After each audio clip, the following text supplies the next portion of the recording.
Hola, ¿qué tal, queridos hermanos? Un saludo. Les habla José David Rodríguez. Eh, Muchos de los que están allí viéndome en este momento saben quién soy. Me vieron desde muy pequeño cuando nací y otros me han conocido ya cuando era joven. Ahora, pues como ustedes pueden apreciar, se hace uno cada vez más viejito, pero desde acá de las montañas rocosas de, del estado de Colorado, Denver, les envío un saludo y agradezco la invitación que me hace la hermana Soribel para hablarles, dirigirme a ustedes en esta hora, y me complace mucho. Cuando ella me invitó pensé que me estaba invitando de una manera presencial y le dije que pues mis vacaciones se terminaron. Hubiese querido estar con ustedes cuando estuve hace unas 4 o 5 semanas ahí en Cali, pero no me fue posible. Tuve que hacer algunas cosas y viajar, pero gracias a Dios en este momento podemos vernos. Bueno, pueden ustedes verme a mí, tal vez yo no lo pueda ver a ustedes. Con este saludo, que Dios me los bendiga y pues permítanme compartir con ustedes una breve reflexión a la luz de la palabra del Señor en torno a uno de los males que hemos estado notando en casi la mayoría de las iglesias adventistas. Hay un decrecimiento en el deseo de compartir el Evangelio, y eso se puede apreciar sobre todo aquí en la parte norte, en el hemisferio norte. Nuestras iglesias adventistas, hispanas o americanas, carecen de personas que realmente conozcan la esencia de lo que es compartir el Evangelio. Sin embargo, debo confesarles que aquí en Norteamérica, el grupo étnico que más rápido está creciendo y, y que causa sensación o es ejemplo para otros es el grupo hispano. En nuestra comunidad hispana está creciendo bastante en el Evangelio. La mayoría de los hispanos de acá de Norteamérica provienen del país de México, y como ustedes bien conocen, México es uno de los países católicos de nacimiento, y, y la Iglesia Católica ahorita mismo está muy preocupada por el número de fieles que ha ido perdiendo durante los últimos años. Y ellos también han puesto en marcha unos planes de acción más agresivos. Aún así, todavía el Evangelio del Señor de la verdad sigue llegando a corazones más receptivos. Pero vayamos a nuestro tema. Eh, ¿Qué es lo que hace que nuestro pueblo sea tan carente de ese ánimo misionero? Quizá nos gustaría ver a toda la totalidad de la iglesia cuando es invitada a presentar el Evangelio, pero no todos van. ¿Por qué? ¿Por qué esa desazón? Y máximo cuando, si uno lee las palabras de Jesús, uno se da cuenta que constantemente Jesús estaba hablando del Evangelio a todo el tiempo. Varias son las menciones que él hace desde los 12 años, cuando dice: en los asuntos de mi Padre me conviene estar. Jesús sabía perfectamente a qué había venido. Él sabía que tenía una misión que cumplir. Y con base en eso, todas sus acciones y pensamientos estaban enfocados en el cumplimiento de la misión. No había nada que lo pudiera hacer desistir, ni el mismo diablo cuando lo intentó. Sin embargo, voy a leer unos apartes. Tengo aquí, ustedes pueden apreciar el mapa del mundo. En Juan 17:3, cuando el Señor Jesucristo estaba orando a Dios por sus discípulos, él llega a expresar en esa oración la esencia de lo que es la vida eterna. Él dice: esta es la vida eterna, que te conozcan a ti, hablando con Dios Padre, que te conozcan a ti como el único Dios verdadero, y a Jesucristo, a quien has enviado. Así que la esencia de la vida eterna no es un evento futuro. Cristo no lo puso allá lejano, sino que Cristo lo enfocó a la salvación y la vida eterna en un verbo, y ese verbo es conocer, que te conozcan a ti como el único Dios verdadero y a Jesucristo a quien has enviado. Así de que la vida eterna consiste en conocer a Dios. ¿Conoces a Dios? Entonces tienes en ti, en ese conocimiento, la vida eterna. Apréciala. Entonces, si la base es conocer, y si Dios quiere darse a conocer, no es que el hombre descubra a Dios, sino que Dios se da a conocer al hombre.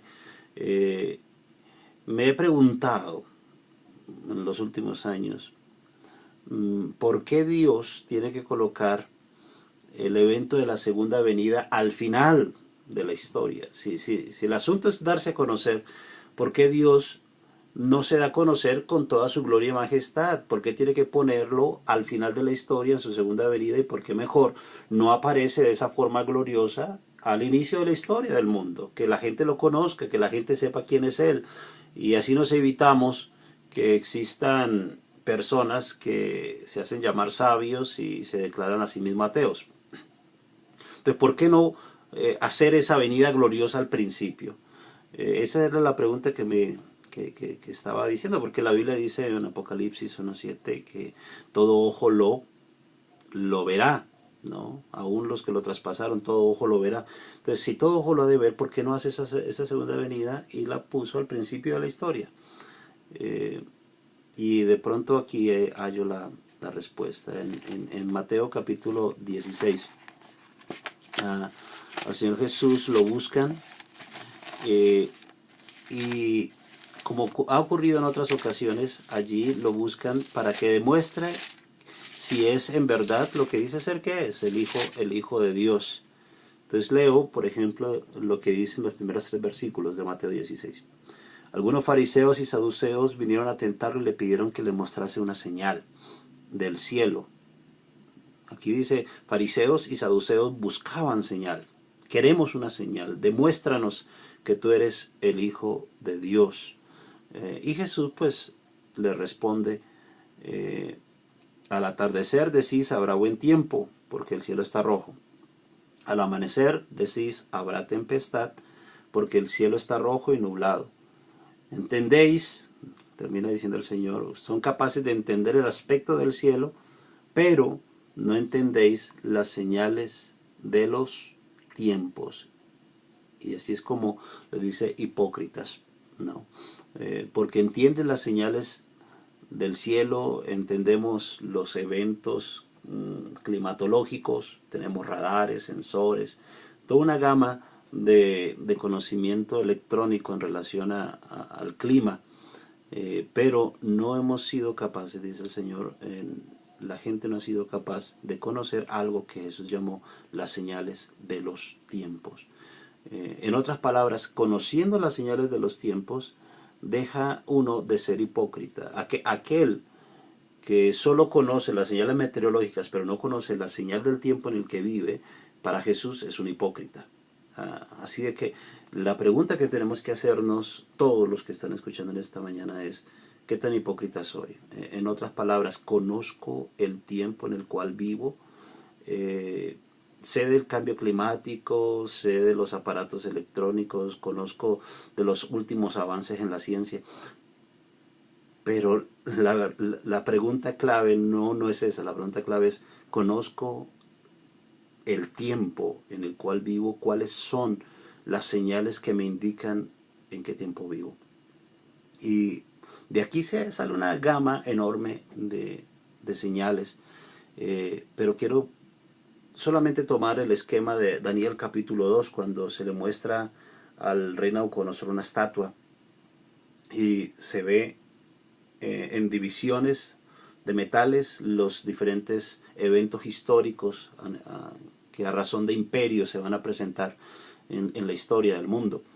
Y si nos ubicamos en ese mapa del tiempo, queda completamente claro que nosotros vivimos en la parte final de la estatua. Es decir, Dios decidió traernos a la vida en este tiempo. Por lo tanto, si conocemos que ese es el tiempo nuestro, de acuerdo a lo ya revelado, y cómo sabemos que lo que resta por cumplirse se cumplirá, bueno, porque el resto de la historia en el pasado ya se cumplió. Entonces, pues, si eso fue fidedigno, quiere decir que lo otro que sigue también será fidedigno. ¿Y qué es lo que sigue? Bueno, lo que sigue es lo que ha dicho, lo que ha sido dicho por el Señor. Es cuando dijo, me seréis testigos en Jerusalén, en Judea y hasta lo último de la tierra. Y además remarcó en una de sus últimas predicaciones, Jesús remarcó cuál sería el final de la obra misionera. Leámoslo allí en el capítulo 24 de Mateo. Y Dios destacó el éxito. La obra misionera va a terminar con un éxito, de la misma forma como empezó exitosamente y con poder del Espíritu Santo, de esa misma forma terminará. Y en Mateo 24, por ejemplo, comienza el capítulo, las preguntas, 3 preguntas que le hacen a Jesús después de mostrarle el templo. Jesús dice, les digo que esto no quedará piedra sobre piedra que no sea derribada. Y entonces ellos, los discípulos, se acercan y le hacen la pregunta, Señor, ¿cuándo serán? Estoy leyendo el versículo 3 de Mateo 24. ¿Cuándo serán estas cosas? ¿Qué señal habrá de tu venida y del fin del mundo?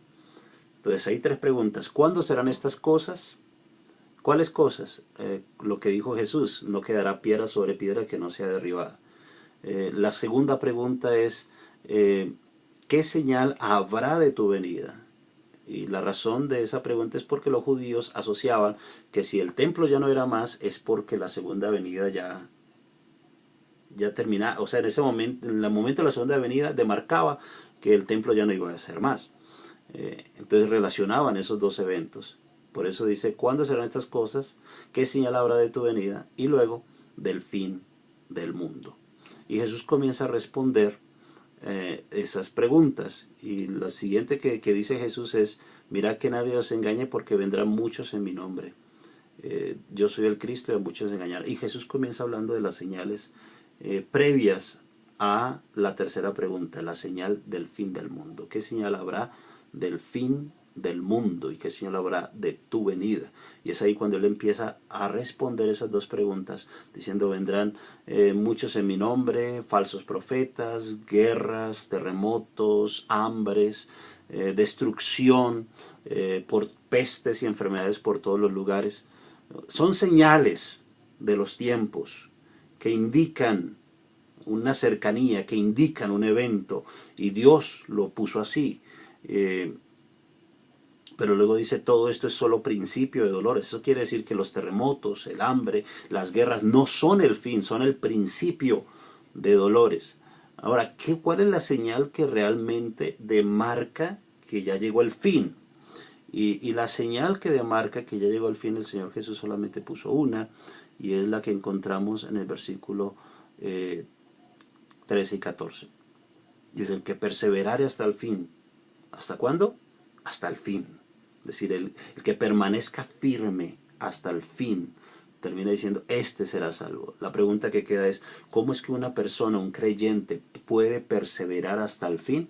El versículo 14 lo complementa. Dice, y este evangelio será predicado como testimonio, por testimonio a todas las naciones, y luego entonces, y solo entonces, vendrá el fin. O sea que la señal que marca el fin de la historia, el fin de los tiempos, el fin de todo, es la predicación del evangelio. ¿Ve? Entonces es imperativo que cada cristiano entienda que Dios determinó que la iglesia fuera la que llevara esta buena nueva al mundo. Y Apocalipsis lo presenta por medio de 3 ángeles, simbólicamente. 3 ángeles vi volar por el medio del cielo, predicando el evangelio eterno a toda nación, tribu, lengua y pueblo. Y ese mensaje de los 3 ángeles no es otra cosa que el pueblo que Dios comisionó para que ese último tiempo marque el final de la historia, a través de la predicación, a través de ese testimonio del evangelio eterno dado por ustedes. Es así como se terminará la historia de este mundo. De modo que si usted y yo queremos que Cristo regrese, que termine con tanto dolor, que acabe con la muerte, que acabe con esas enfermedades tan terribles como el cáncer, y otras tantas que están proliferándose en este momento, no,